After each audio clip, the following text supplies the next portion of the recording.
इसके 200 डिपो हैं। RCM India की पहली कंपनी है जो हर क्षेत्र में काम कर रही है। आरसीएम इंडिया की पहली कंपनी है जिसका मालिक एक आम आदमी से मिलता है। आरसीएम इंडिया की पहली कंपनी है जिसने पूरे हिंदुस्तान के कई जगह पर खुद का इन्वेस्टमेंट किया हुआ है। आरसीएम इंडिया की पहली कंपनी है जिसके प्रोडक्ट आप अपनी आंखों से बनते हुए देख सकते हो। आरसीएम इंडिया की पहली कंपनी है जिसका मालिक एक आम आदमी से आम आदमी की तरह मिलता है। आरसीएम इंडिया की पहली कंपनी है जो 2030 की प्लानिंग अभी से लेकर चल रही है। और आरसीएम इंडिया की पहली कंपनी है जिसने डायरेक्ट सेलिंग को गाइडलाइन दिलाने के लिए दिन रात मेहनत करी। आरसीएम इंडिया की पहली कंपनी है जो कपड़े से चालू हुई, आज 500 से ज्यादा प्रोडक्ट हैं। आरसीएम इंडिया की पहली कंपनी है जो 2030 तक कम से कम प्रोडक्ट को 700 से लेके 1000 के बीच में लाने की तैयारी कर रही है। आरसीएम इंडिया की पहली कंपनी है जो रुकने का नाम नहीं ले रही है। आरसीएम इंडिया की पहली कंपनी है जिसका मालिक सुबह 6 बजे उठ के सबको गुरुकुल का ज्ञान देने पहुंच जाते हैं।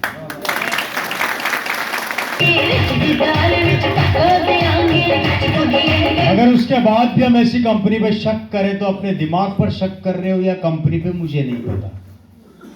इसलिए दूसरा काम, कभी कंपनी पे शक मत करना। तीसरा काम, लगातार प्रोडक्ट काम में लेते रहना। ईमानदारी से अपने दिल पर हाथ रख के बताइए आप में से कितने लोग हैं जिन्होंने आरसीएम के सारे प्रोडक्ट काम में ले लिए? सारे A to Z। फिर सोच लो, मैं सारे बोल रहा हूं। हाथ नीचे हो गए। अरे एक ओपी शर्मा एक पैंट पीस से अपना चेक 1,27,000 का बना सकता है 1 साल बाद। मेरे फादर की 1 साल बाद की इनकम थी 1,27,000 रुपये महीना। अगर वो शख्स एक पैंट पीस से 1,27,000 का चेक बना सकते हैं, आपके पास कितने प्रोडक्ट हैं? क्या कर सकते हो? लेकिन कभी यूज में लिए हो तो पता लगे ना कि कैसा है। मेरा प्रॉब्लम पता है क्या है? मैं पिकअप सेंटर में फोन करके सबसे पहले एक ही बात बोलता हूँ, पहले तो ये बता नया क्या आया है, और जो भी नया आया उसके 10 पीस यहाँ पे भेज दे। साफ इंस्ट्रक्शन दे रखी है, कुछ भी नया तेरे डिपो में आता है, पिकअप सेंटर में आता है, मेरे घर में होना चाहिए। वाह।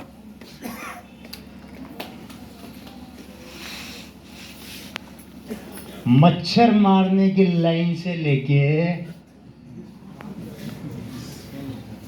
तेल तक कुछ नहीं छोड़ा। लेकिन हमने गलती क्या कर रखी है, किसी एक को पकड़ लिया तो उसके पीछे लग लिए, तेल में डुबकियां लगाए जा रहे हैं, दमादम दमादम दमादम। अरे तेल से बाहर निकल के और भी तो चीजें हाथ लगाओ, उसमें तो डुबकियां मारो। बस मुंह पर एक जबान पे रख लिया, आरसीएम का तेल आग लगा देता है जबरदस्त। और उस पीपे से बाहर भी आ जा, हल्दी धनिया मिर्ची को भी सूंघ ले एक बार, वो भी इंतजार कर रही है, वो भी जबरदस्त है। फुट क्रीम एक नंबर, वो भी बहुत जबरदस्त है। काम में लिया हो तो पता लगे। किसी की बेड़िया फटी हो, शाम को पाँव धो लेना गर्म पानी से, और फुट क्रीम को 7 दिन तक लगा के रिजल्ट देखना उसके, आपको रिजल्ट नजर आएंगे एक नंबर। काम में तो लेके देखो यार।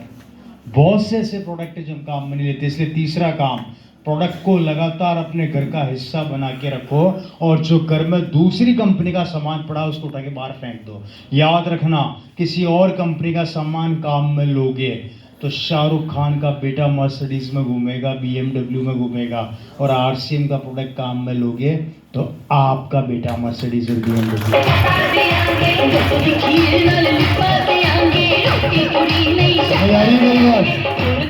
समझ में आ रही है? इसलिए प्रोडक्ट्स को लगातार काम में। चौथा काम, अपनी एक्टिव और ग्रोइंग अपलाइन के नादों के पीछे पड़ जाइए कि मार्केटिंग प्लान कैसे दिखाया जाता है, किस तरीके से सिखाया जाता है, किस तरीके से हमें लोगों के सामने प्रेजेंट करना है, कैसे हमें लोगों से बात करनी है, कैसे हमें टिक के रहना है। ये 4 काम आपने अगर लगातार कर लिए तो आप अपने बिजनेस को बहुत बड़ा रूप दे दोगे। पहला क्या? खुद के बिलीव लेवल को मजबूत रखना। दूसरा, कंपनी पे विश्वास रखना। तीसरा, लगातार प्रोडक्ट काम में लेना। और चौथा, अपने एक्टिव और ग्रोइंग अपलाइन के ना धो के पीछे पड़ जाना। अगर ये 4 काम आपने ईमानदारी से कर लिए तो आपका बिजनेस पूरा चेंज हो जाएगा, आपकी लाइफ स्टाइल बदल जाएगी और एक दिन आप यहाँ मेरी तरह खड़े होंगे और बातें कर रहे होंगे। क्योंकि दोस्तों, रवि शर्मा जो आपके सामने खड़ा है, मैं कोई कंपनी का गुलाम नहीं हूं, मैं कंपनी का एम्प्लॉय नहीं हूं, मैं एक डिस्ट्रीब्यूटर हूं, आप ही की तरह एक आम आदमी जिसकी जिंदगी बदली और वो अपनी बातें आप लोगों से शेयर कर रहा है कि ये क्या देता है और क्या दे सकता है। वो सब बातें मैं आप लोगों से शेयर कर रहा हूं। दोस्तों, मुझे गाड़ियों का और गाड़ियों का बहुत शौक है, मुझे घड़ियों का और गाड़ियों का बहुत शौक है। मैं घड़ियां जो पहनता हूँ बहुत इंपॉर्टेंट घड़ियां पहनता हूँ और गाड़ियां मेरे पास एक से एक है। गाड़ियों के बारे में बता चुका, घड़ियों के बारे में बता देता हूँ। मुझे घड़ियों का बहुत शौक है और मैं बहुत महंगी महंगी घड़ियां पहनता हूँ, क्योंकि मेरी जिंदगी की सबसे बड़ी कमजोरी क्या है? वॉच। ये कैसी लग रही है? ज्यादा महंगी नहीं है, मात्र 2 लाख के आसपास की है। ठीक है, ये दिल्ली एयरपोर्ट के ऊपर थी, इसके ऊपर नजर थी एक शख्स की, ये अकेली पड़ी थी, मैं और एक भाई साहब बगल में खड़े थे, मैं एयरपोर्ट पे था। मुझे आज भी वो दिन याद है दोस्तों कि घड़ी मैंने कैसे खरीदी थी। वो शख्स मेरे को देख रहे हैं, मैं उनको देख रहा, हम दोनों एक दूसरे को देख के मुस्कुराए। वो ये अकेली घड़ी थी, limited edition watches, limited edition है। ये वहां पर पड़ी थी, नजर गई, नजर जाते अच्छी लगी। मैंने अपना, मेरे पास अमेरिकन एक्सप्रेस है, अगर कोई क्रेडिट कार्ड डिपार्टमेंट में हो या कार्ड के बारे में जानता हो तो अमेरिकन एक्सप्रेस आसानी से समझ जाएगा, बनता नहीं है, बहुत मुश्किलों से बनता है। अमेरिकन एक्सप्रेस था, मैंने अपना कार्ड निकाला, पेमेंट करी, घड़ी उठाई। उस आदमी ने मेरे से पूछा एक्सक्यूज मी, मैंने कहा हाँ बोलिए। कहा आपने इस घड़ी को देखा और खरीद ली? मैंने कहा हाँ जी खरीद ली, क्यों क्या हुआ? इतनी महंगी वॉच आपने सिर्फ 2 मिनट के डिसीजन में खरीद ली। मैंने कहा आप करते क्या हैं? बस उसका पूछना था और मेरा कोपशे में ले जाना था। मैंने बोला जी आरसीएम करता हूँ। बोला आरसीएम क्या चीज़ होती है? बोला बैठिए बताता हूँ। मैंने उसको थोड़ी देर में पूरा सिस्टम समझाया। सिस्टम समझाने के बाद वो आदमी मेरे को बोला कि सर ऐसा भी होता है क्या? मैंने कहा सर ऐसा ही होता है। बोला मैं बिलीव नहीं करता। मैंने कहा आप बिलीव नहीं करते, ये आपका प्रॉब्लम है, इसलिए तो मैं इस घड़ी को खरीद चुका और आप सोच रहे थे।